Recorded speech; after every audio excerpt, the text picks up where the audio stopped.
Hey there, it's Kim Denny with Inspired Designs. I hope you guys are getting super excited for your upcoming string art party. I wish I could be there with you, but I know you're going to have a great time and your projects are going to turn out fabulous. I can't wait to see them. The first things first, these projects are totally no-fail projects. You will succeed at doing this. So even if you're not crafty and you're feeling a little bit nervous, don't. Relax, have fun. It's going to be a great night. You're going to be just fine. I'm going to give you a couple quick tips in this video, and then you will each have a video specific to the project that you're making that will give you a little bit more specific tips for that project. But I just want to give you some general tips to get started here. First of all, like I said, relax, have fun. Make sure you take breaks if you need to. If you hear the person next to you muttering to themselves or growling under their breath, if they're getting frustrated, tell them go ahead, take a break, grab some food, grab a drink, and relax. This is supposed to be a fun and enjoying process. I have a little project here that I'm just going to show you real quick how to tie on, how to do some stringing, and then how to tie off, and then that's really the gist of how to do a project. Like I said, then you'll have your specific videos as well.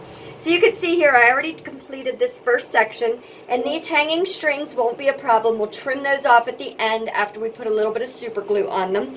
Your host has your supplies, so she'll have your project, which is already painted and nailed. She has your string colors that you chose, and she also has some shared supplies of scissors and super glue. So you will have everything you need at the party. You don't need to bring anything unless she asked you to. Okay, so I'm going to do this little section here, and just bear with me because I'm upside down tying this on, but I just want to show you how to tie on. So you're going to pick any nail in your section that you're working on, and you are just going to take your string and you're going to tie around that nail twice. So just as simple as that. I hope you could see what I'm doing here. So I just tied once, and then I'm going to tie again, basically just forming a knot around that nail. Now, there is no right or wrong way to do this. You can make it look however you want, but this is how I string, so I'll just share that technique with you. Okay, so what I do is I go around the edge of the section that I'm working on, and simple as that, just went around the outside of those nails, and then very simply, just as though you're scribbling inside the line with the crayons, go ahead and go from nail to nail in a random fashion. You'll have some sideways lines, you'll have some vertical lines, short ones, long ones, whatever you need. And you'll go back and forth until you hit each nail in that section about one time. Now, if you hit them more than once, that's fine. If you skip a nail, that's fine. You'll never ever know. Once you've hit each nail about once, just gently press down on your string so that you have some more room to work. And then you're just going to repeat that process. So you'll outline by going around the outer edge of the nails, and then you'll do your random pass on the inside. Now, I always suggest doing about 4 layers like that. So outline random, outline random, outline random, outline random. Once you do that, you'll get about this thickness. You can do it as sparse or as thick as you want, but I always tell people I like to be able to see the wood behind it, because if we wanted it fully covered, we would work with fabric instead of string. So this gives it a nice look where you just have some open spaces to see the wood. Once you've done your 4 layers, or however many you like, then you're going to create this border. Can you see how it's outlined around the edge to make it a little bit thicker for a border? And the reason why we did the outline for each layer is see how it builds up this wall. It gives it a nice look from the side.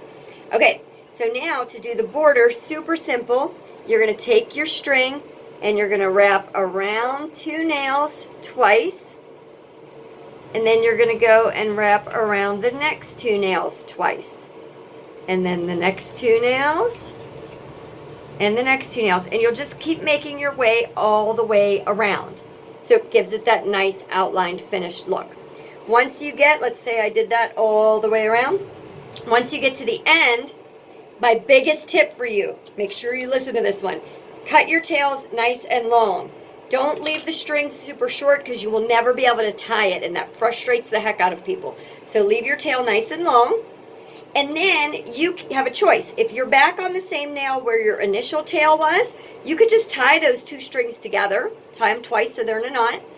Or if you're not where that first string was, maybe you landed on, further away, all you do is wrap your string around the nail, and then you're going to hold the string and go around the top of the nail head and through the loops. You're basically making, some people look at it like a slip knot. And like I said, I'm backwards and upside down, so bear with me for a second. Okay, so I'm going through the loop here. And then it just pulls around the nail. So can you see it going? And then you do that again. So you go around the top of the nail head and put the end of the tail back through the loop that you have here. And you can put your finger on top of the nail so it doesn't slip off, and pull it, and it ties it around. Then you'll take your super glue, put a little dot of super glue on each of your knots at the end. Take your scissors, trim it as close as you can without cutting any important strings.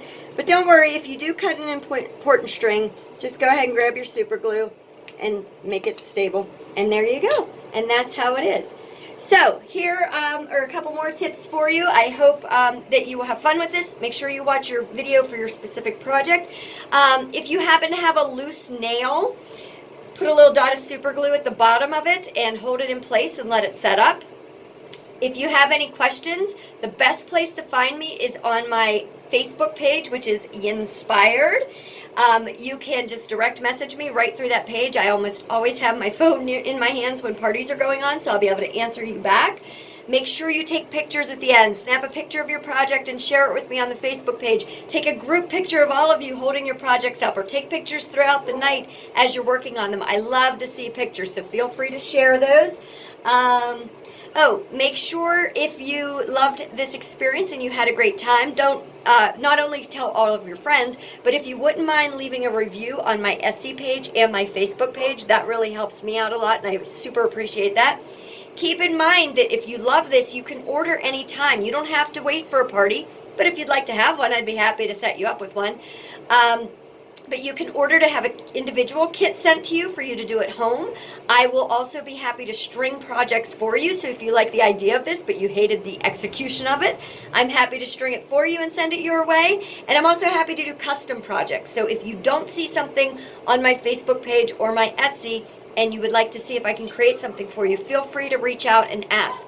I do share lots and lots and lots on the Facebook page, so make sure that you like the page so that we can stay connected.